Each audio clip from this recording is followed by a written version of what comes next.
Alright, mga kabsat. Ito, puntahan naman natin. Dating Senador, Senate President Drilon, mga kakabsat, na interview kanina lang na naman.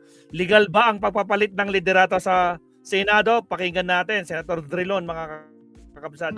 Ang Monday, nagiging manhid day. Tuesday, tusok-tusok day. Wednesday, nerve pain day. Pabalik-balik na lang. Try Neurobion. It's 4 times B12 versus a generic brand. Helps repair nerve damage from the source, so symptoms. Again, sa mga bagong pasok, huwag kalimutan mag-like and subscribe, mga kabsat. Ako, dalawang harang pa to, ha? Okay, pasok. President Franklin Drilon. Senator Frank, magandang umaga. Si Joel Siweng po ito. Magandang umaga po. Good morning, Joel. Good morning, Morning, Weng. good Magandang morning. umaga po. Sabi po ng,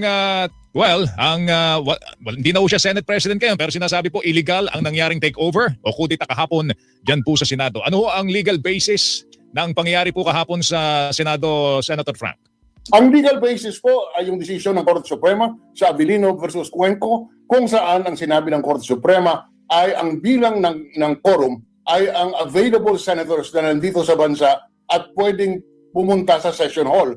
Yung mga sa labas ng bansa ay hindi po pwedeng bilangin sa quorum. Ganito rin ang sinundan namin nung ako'y Pangulo ng Senado noong session ng March 2015, saan kami po ay nag-rule na dahil sa mayroong 4 kaming kasamahan na nasa labas ng bansa at 3 ay nasa kulungan, ang Senado noon ay mayroong 17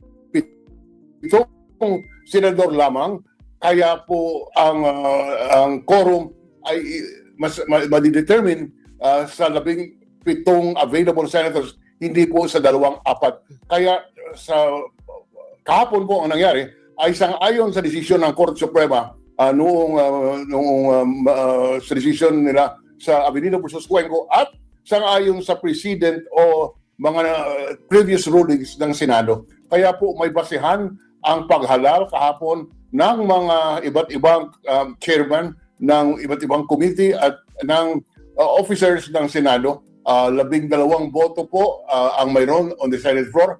Mayroong quorum, may kapangyarihan po ang 12 senador to declare all positions vacant. Kasama na po yung pagkapangulo ng Senado. Ngunit pagdating po sa paghalal ng Pangulo ng Senado, ang saligang batas ay sinasabi 13 ang dapat bumoto. Kaya hindi po naihalal na regular Senate President si Senator Wing Gatchalian kung hindi acting Senate President lamang. Yan po ang nangyari kahapon. Tama po ba, Senator Drilon, na sa ilang nasaligang batas, tanging ang Senate President position lang ang merong specific na bilang na ang sinasabi ng Constitution kung ilan ang dapat maghalal sa kanya? The rest of the position as may deem necessary ang nakalagay sa saligang batas?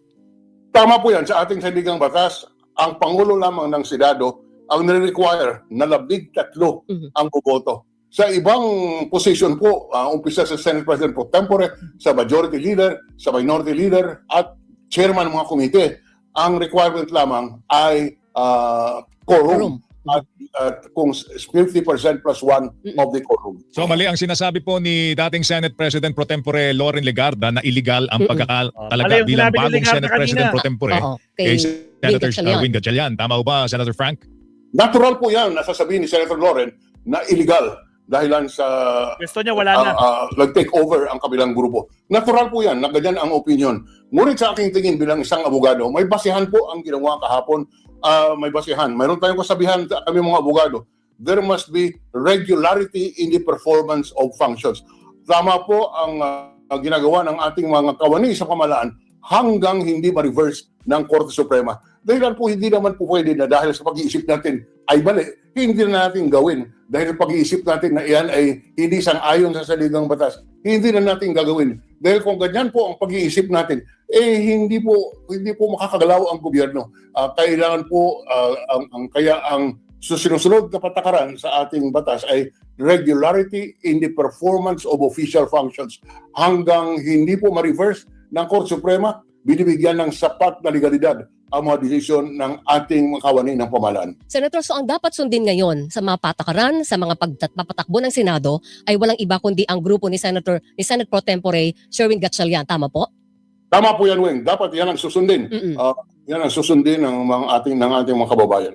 Paano po yun kahit ngayong umaga, nakaschedule yung Senate Blue Ribbon Committee hearing na pinamumunuan ni Senator Pia Cayetano previously, pero kahapon ang naiboto na ay si Senator Erwin Tulfo ang mamumuno at sabi niya, hindi tuloy yung ngayon, sa Lunes na itutuloy yung pagdinig. Pero ang balak po ng grupo ni na Senator Cayetano, ituloy yung ngayon. Sino ang dapat masunod doon? Dapat masunod ang utos ni Acting Senate President Gatchalian. Yun po ang dapat sundin. Nangyari ni po yan sa amin noong ako'y Pangulo ng Senado. Nagkaroon ng tinatawag naming RAB session. May RAB session kung saan hinihalal ng mga kasamahan ko sa Senado. Dinipose po ako at ang inelect ay si late Senator Blas Ople na maging Pangulo ng Senado. Connection po namin ang sinasabi na siya po ang duly elected president. Kaya inutusan ko po bilang Pangulo ng Senado, do not record the proceedings of that is taking place. Kaya ganun din po ang mangyari bukas doon po sa sabi nating Blue Ribbon Report. Pwede pong unang-una inutusan ni Senator Gatchalian na doon work from home. Na kailangan work from home. Yes. Mga empleyado ng Senado. So anong ibig sabihin? Wala pong magre-record noong hearing kung gampanan man ng Senator Cayetano ang Blue Ribbon hearing. Wala pong magre-record ng hearing. Kaya kung walang magre-record, sa record po ng Senado, walang nangyari. Walang nangyari na hearing. Yan po ang epekto niyan at yan po ang dapat mangyari. Okay, kahapon po, nagkaroon ng magic number na 12 kasi dumating si Senator Chis Escudero doon sa plenaryo. So nabuo po yung quorum na 12, nagkaroon na ng transaction ng business sa plenaryo, pero ang sinasabi ni Senator Chis, after that, ang statement niya pagkatapos ng botohan, wala akong inaaniban na anumang grupo sa Senado. Dumating lang ako para magkaroon ng quorum at makapagtrabaho na ang Senado. Paano po dapat ituring si Senator Chis ngayon, Senator Drilon?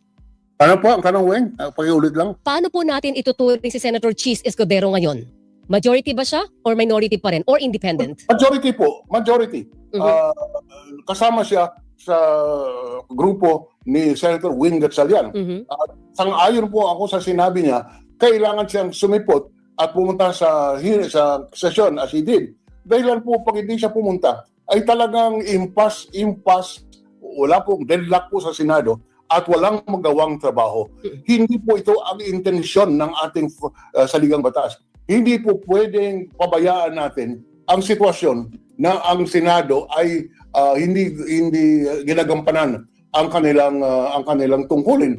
Lalo na po na sa susunod na linggo, mayroon pong impeachment trial. Ang impeachment trial ay isang tungkulin na nakalagay sa ating saligang batas na dapat gampanan ng Senado.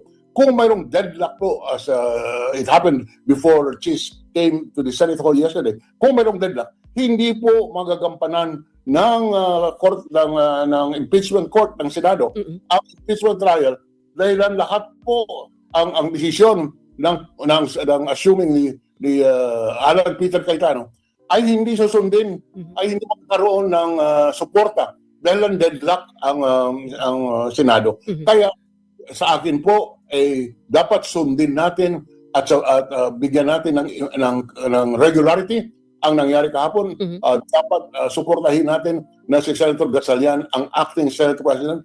Otherwise, wala pong mangyayari sa ating bansa. Wala pong mangyayari sa tungkulin ng Senado na gampanan ang impeachment court membership. Yan po ang dapat natin alalahanin. Okay, kung titignan ho natin ang sitwasyon sa Senado ngayon, Senator Drilon, parang maraming nagsasabi, magkakaroon pa rin ba tayo ng productive Senate?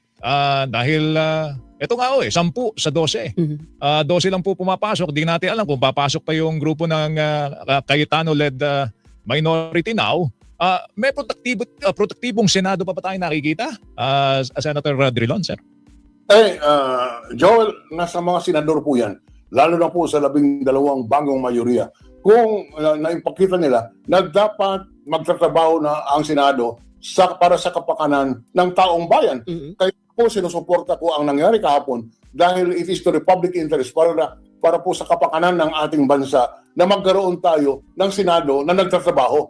Hindi naman po pwede na sasabihin nyo lahat yan illegal. Hindi kayo pwedeng mag-meeting bilang Senado. Ano na po mangyayari sa atin? Kaya po, ang sinasabi ko, mayroon kaming kasabihan sa kami mga abogado na may rule kami ang sinasabi, regularity in the performance of official functions.